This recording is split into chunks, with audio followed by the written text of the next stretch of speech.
இறைவா இறைவா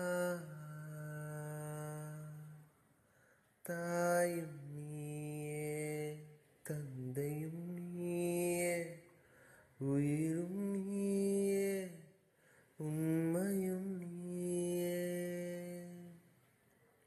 முடிவெடுத்த பின்னால் நான் தடமாற மாட்டேன், முன் வைத்த காலை நான் பின் வைக்க மாட்டேன். என்னை நம்பி வந்தவரை ஏமாற்ற மாட்டேன், வெறும் ஏனியாய் நான் இருந்து ஏமாற மாட்டேன்.